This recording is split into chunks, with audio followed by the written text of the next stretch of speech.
Well, welcome to episode 3, as ever outside the Fox ABC, home of amateur and professional champions, Anthony. It is, mate. How many champions in there today? Professional, 1. Rhiannon was in, wasn't she? World champion. Rest of them, world champion. Big one, but rest of it. It was busy and sweaty and very hot. It was busy. We had a bit of everything today. We're here now, Chris, Baby Joyce over as well. You just threw my introduction there as well. Just building up to that, but I'm going to do it anyway. Yeah. Who else? But yeah, do you know what? I don't even mention it. I'm a bit rough today. Not rough through going out. I'm dying today. So I was lucky out Paul, my cousin, helped me out a little bit, to be honest. You know what I do? Built differently though, aren't you? I am built different. I'm the last of a dying breed. What's it called? You've got to show up, haven't you, though? Do you know what I mean? You do. I can't give out this advice that, do you know what I mean? You've got a bit of a sniffle, don't turn in. What kind of example is that? Yeah, who was missing today? There was only... Levi. Yeah. Mo Ali. Yeah. Missing anyone else? That was it. Levi was working. Yeah, no, it was very, very busy. And there was a special guest today as well. Young man from Drogheda, County Louth. Yes, Davy. Yeah. Davy Joyce. Very good amateur, yeah. I was saying as soon as he was last out in Hearn, wasn't he? Yeah. Good kid, southpaw, well schooled, as you'd expect. So he's a few seniors, didn't he? He's won at least 2 seniors. Two seniors, yeah. National titles over. Jeez. Yeah. So we were going to work up to introducing our special guest, not just like Davy Joyce, who's been in and trained today, but his friend here, Chris McKenna, boxing journalist, columnist, for Reach, for Daily Star, and anything else I'm missing? You do football as well, Chris. Mirror as well. So keep yourself busy and out of trouble from time. Yeah.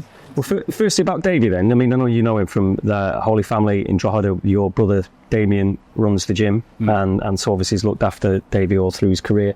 Very, very talented lad, but he wants to turn over now, so he's just coming over to the UK, having a look around and seeing what's what and what his next move is. Yeah, so he's kind of he was won a senior league title at 60 kilos, and obviously that wasn't an Olympic weight, so he dropped down 57 and didn't quite work out. And now obviously Olympics is gone for at the very least 4 years, if not forever. So it's that kind of. I was going to say that it might be forever, mightn't it? Forever. So staying amateur now is probably not the best option. So he's just looking at his options and seeing what's out there and seeing what the game's all about. It's a different game, as Anthony will know better than anybody. When you switch over, you go from that club environment and sometimes you're a bit out on your own, so he needs to figure out what he wants to do. But he's a very talented kid.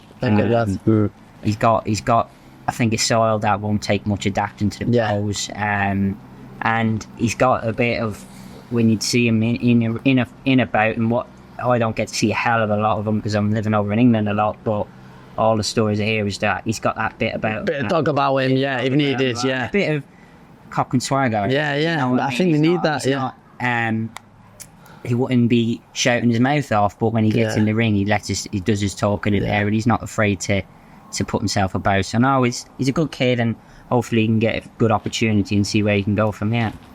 Yeah, well, it'd be interesting. You mentioned the Olympics.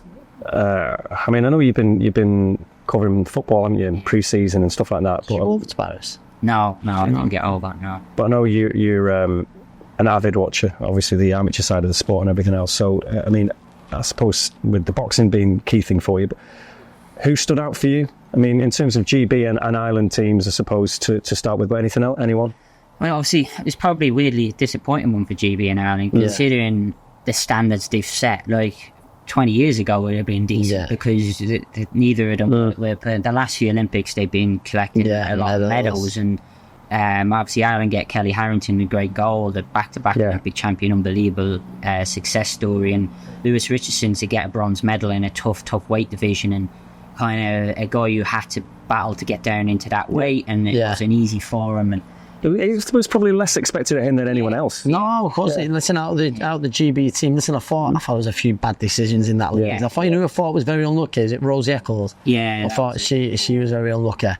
But it's like Ireland done unbelievable with the amount of, fighters who qualified for the Olympics. So it's just, obviously, listen, I think, again, probably a few decisions that didn't go the way as well. Yeah, they had a few. There's a little bit unlucky as well. I mean, but I was saying it to Chris before he started, Kelly Harrington, that was unbelievable. That was one of my favourite. She likes the tune as well. Yeah. She's saying she can sing. She can do it all. But it's a great story, like, inner city Dublin to become a national star like that. And so that was great. I mean, what else did I mean? For looking at them, the males, it was Uzbekistan have really taken over. Do you know what? You got the Val Barker. I don't think I can't remember who announced it. I can't think who said it now. Obviously, they didn't want to do it. Although what was it called? Cuban was brilliant. Oh, he was brilliant. He was brilliant. Oleksandr Alvarez, he was absolutely. Yeah, he was up there. Or the small Uzbek. Who be the French lad? Yeah, he was brilliant. Brilliant. That was a great fight. It was. It must have been. Something else with the French lad. Obviously, the big controversy was the Algerian girl as well, wasn't it? And then the Chinese girl. So.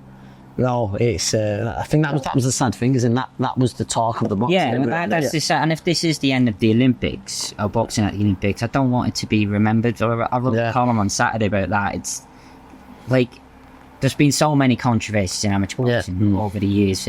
Not just this Olympics, for '88 with Roy Jones and all of that. There's a lot of negatives, but there's been some brilliant stuff. Oh, unbelievable! And I still would argue that it's the best form of boxing. I know a lot of people would argue you can start the 12-round, the epic wars that we see in the pro game, but 3-3s, the pace of it is always very fast. It's non-stop. It's very skillful. Yeah. And I grew up on it.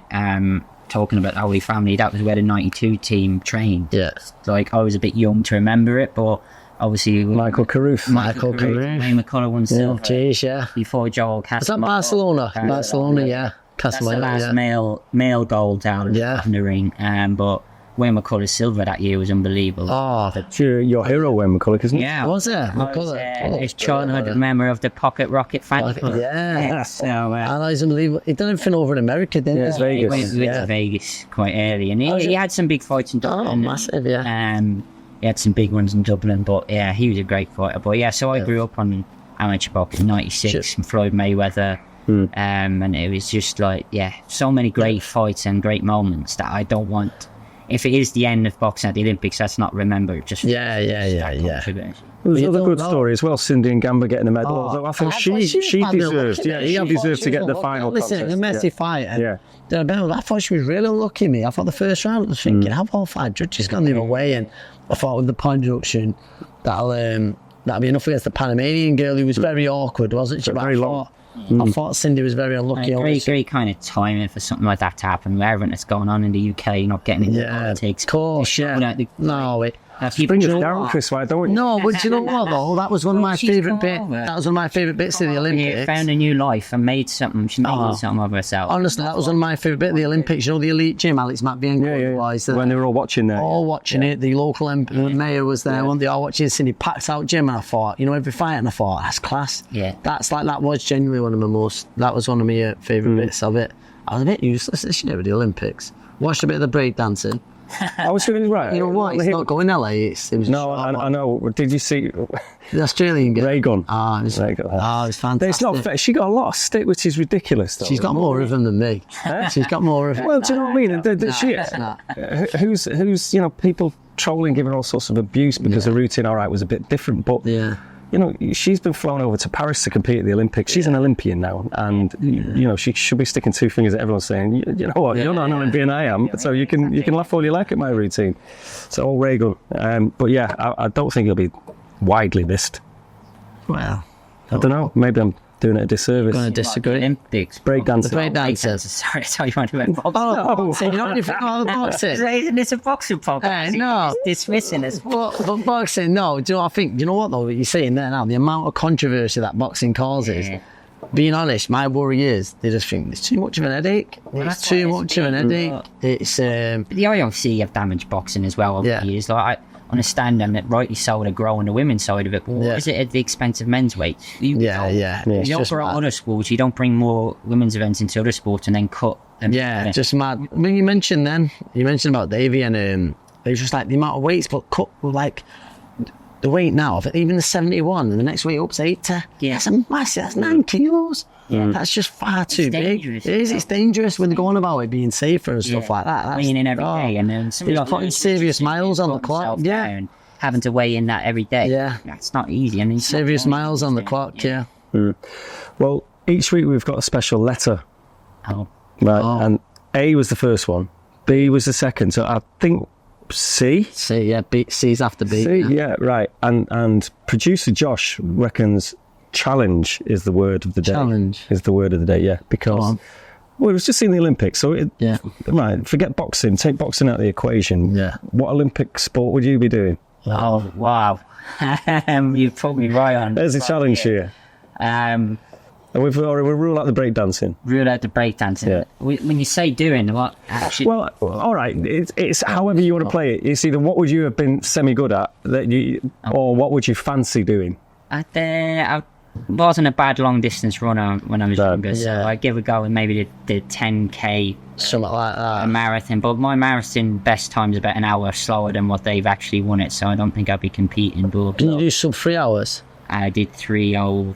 It's not You bad. could just 3 tuck hours. in behind the Kenyans and see how you get on. Yeah, see how I get on, yeah. I wouldn't fancy swimming. I swim like a brick, so top Yeah. and bottom. So I wouldn't It's a long distance. yeah. Anthony, Might be rock climbing, me. Rock climbing made its debut. I'd be good at that, me. would you? Yeah, I think I would. Well, the last time you ski on the wall, you got hit with a brick. Yeah, I don't know if it would be that now I think about it. Now, do you know what I brings bring? us- Triple jump. jump. Oh, I'm not. I'm a okay. bit small for it. Yeah. Might even be a diver like Tom Daly-esque. Yeah, he's a little fella, isn't he? I think Tom Daly. Yeah, So it's- probably built for the diving. All right, but that you mentioned challenge then now, so that was probably your biggest challenge out of the ring, wasn't it? When you, Chris, so subtly, Yeah, I got that terrible memory. second prize. Yeah, I Yes. still struggle speaking about it, to be honest. But so when you did, for those that have forgotten, you were chasing burglars and you badly snapped your ankle and cocked that up, didn't it? That's your running days over, actually, isn't it? Yeah, it was. And then you That's that fractured your running skull. now. Fractured skull, the world champion, the world title fight was put back. I did. But, Was Was that the biggest challenge outside of the ring for you? No, in your of course career? it was. Of course it was. Yeah? Yeah, of course it was. Because I didn't know there was on a box again, did I? Yeah. So yeah, but I'm getting a chip off my ankle now. I'm moaning a lot, but yeah, I'm worried about it. Have you mentioned that you're not feeling well today? I'm not, but I'm just getting on with it. Yeah. I'm getting on with it. Coming through. Yeah. So in terms of the challenge in the ring, what was the one thing that maybe you thought this is the biggest hurdle? Don't fancy this. How did the mental, the physical challenges that you face in the lead up It's or not in a mental, contest? and like even stuff like where obviously it was as well. It was almost one defeat away from ending my career or something like that. So that was always the biggest challenge mentally. It would it'd send you mental. Do you know what I mean? Because you can't stop thinking about it. You're obsessed with it, aren't you? So that was it. I think mentally. Was that that was at the earlier part of your career, not the very beginning, but you're talking Kieran Farrell kind of territory, and even Gavin Rees and stuff. that kind of yeah. Because you'd had the challenges with Gary Sykes and Gary, obviously Gary Matthews, and so bloody hell, you've had it a million times, but there was a good few downs, weren't there? Do you know what I mean? A few second prizes. So that was the hardest to stick with it when you think, I'm never going to get my chance again. That was the hardest mentally. So it's more of a mental challenge than a physical challenge. Yeah, obviously, other than the accident, because that was a bit physical as well. So it's not, so I knew once I got the all clear, I was going to be all right there. What were the biggest challenges in your? I mean, you were a good amateur boxer as well. Say good. I gave me a crack. I heard that. I was playing it now. Yeah. Challenge is having to stand across the ring from Davey Oliver Joyce as an 11-year-old. Not knowing what I was getting into, and he gave me an absolute pasting. Yeah. Do you know what? He won his first 30-odd fights in, didn't he, David Oliver Joyce? I think he won a national title every year until Carl Frampton beat him in 08. Yes. He was good, wasn't he? I remember 11, 12, 13, 14, 15. I was good. Strong, wasn't he? Strong. Aggressive, come forward. Well, that's what I didn't know when I said to David then. Is it Sandy's the dads are cousins, aren't they? So yeah. Good family, yeah. Them, John Joe. I fought John Joe. He lost to Felix Diaz. I thought he beat him. Felix Diaz went on to win gold. Yeah. Genuinely. Who else were you in with then that we managed? Probably that would be it. I was in Frampton's weight a few times, but thankfully he never got his hands on me. Yeah. But I was around, but not good enough. So I had to then change careers and start criticising boxers, even though I wasn't good enough to be one. So what are the biggest challenges now in journalism? Oh, the biggest challenge is it's kind of this transition from print to digital, isn't it? And like with YouTube and stuff like that. And YouTube, the amount of competition out there now for not only getting access, because you've got so many more people trying to get interviews and stories and the changes, and even like talking about football, the whole transfer stories, the way they've changed. People like Romano and Ornstein now breaking stories all the time. It's all so different now. But yeah, the biggest challenge for the industry is like how do we grow the internet to make it as financially, I suppose, good as the papers were back in the day, so that the industry can continue to pay people good money, that they'll stay in it and deliver good stories. And that's probably the biggest. Well, it's also social media now, which just makes it so more difficult. Trying to get stories is more difficult. Trying to sift through the rubbish. There's so much nonsense out there, and you're getting calls every time. Is this right? Is this right? Is this right? Because people can just tweet what they want, and some stuff can just become fact within an hour, and it's nowhere near it. We've just seen that, all the how that can absolutely explode at the Olympics, or the misinformation. I mean, it's very, very obvious. But from your point of view as well, though, for those that don't really understand how it works on the ground in journalism, it's very different football to boxing, isn't it? It's incredible, really. I mean, if people just work in boxing and have never worked in football, I think their head would be blown off. The distance you kept that in a sense that now it used to be very different. Like there used to be days back in 80s and 90s where journalists could go down to the football training ground every day, maybe not watch training, but be able to hang around, stop the players as they're coming out, get an interview every day. Now, if you turn up at a football training ground and it's not a press conference day, you will be soon told where to go. Well, you won't get past the many barriers. You won't get near. Physical barriers, not just the, So it's, and if you want to get an interview, you've got to go through the press officer, who'll have to clear with the player's agent, who'll have to, and then the player has to agree to. So you can't just get in the line and like. No, but after a game, you can, like, they walk through a mixer and you can try and stop them, but that's a lot more challenging than it was. But say coming down to a gym like yours and being allowed in and see training and grab people for interviews, that's just doesn't happen in football anymore. And it means that their stories don't get told as well. And there is some good stories in football. And footballers live a different life to boxers, especially good ones, because at 8 they're thrown into an academy, so they're taken out of the real world and lot, aren't they? Whereas a boxer, you have all these stories because they grow up generally in working class areas where bad stuff happens, and they have all these tales to tell when they become stars, and it makes great stories. But football's the beast, though. Everybody wants to know about football, but the access sounds good. It's not the footballer's fault necessarily, the way that they're cocooned, but the problem is that they're maladjusted a lot of the time. Then when they do have to deal with things and deal with issues and also deal with the press, and that's why a lot of it's just robotic and awful. And an obvious difference as well is that footballers don't have to self-promote, whereas boxers have to do that, or they're not going to get anywhere. Sell pay-per-views and tickets and become a name. You have to do interviews. You've got to start throwing tables and spitting like Crolla did, and just doing all them mad things, and he just disgusting. He was very difficult to get interviews with. He used to like asking for copy of pro. Jeez. It was hard work. It was only when he became a world champion he changed. He just became this big ego. It happens. It happens. We're still struggling with ego today. Well, you've made that transition though, and in terms of now, Chris did it very early in terms of from amateur boxer into journalism, as you say. You've gone from boxer now to trainer, and do you still find mental challenges as a trainer different to boxer? I mean, what are the how do you approach it now differently? Were you going in there and working with these lads? You want to get punched in the head anymore? Definitely, like sort of studying fighters, upcoming fights, and then sometimes it's mental when like inspiring and not doing what you're wanting to. But like I've got to remember that also happened with me. Like where not every day you perform, and it takes a little bit of time, so it probably helps me a little bit.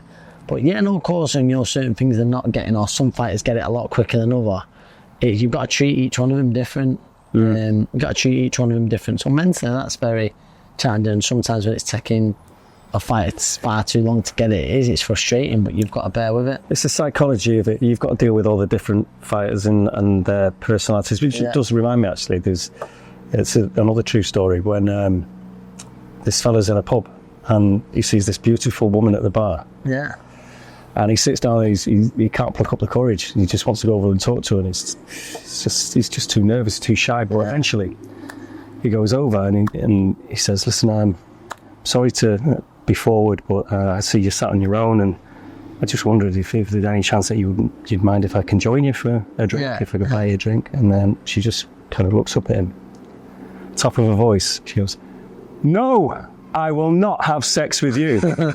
All the eyes of the pub on this fella. So he wants to die. This is true story. So he slings back to the corner, and he's sitting there absolutely dying. And a few minutes later, she walks over to him and she just whispers, she says, listen, I'm really sorry about that, but you see, I'm a psychology student and I'm doing this thesis on how people react in very awkward situations. Yeah. And he just looked up and he went, £500! Anyway, so that's psychology. But yeah, so you actually do have to deal with these these fighters in a very different way, each one, because they're all different characters. You only have to look today and you can pretty much gather how different some of them are. Always a saying, Joe told me, Joe Gallagher, like Kerry Case, some need a carrot, some need a stick. Right, well, we're not going to tell any tales from inside the gym. No, I'm not, but no, it is. It's like, some respond better to certain things. Yeah.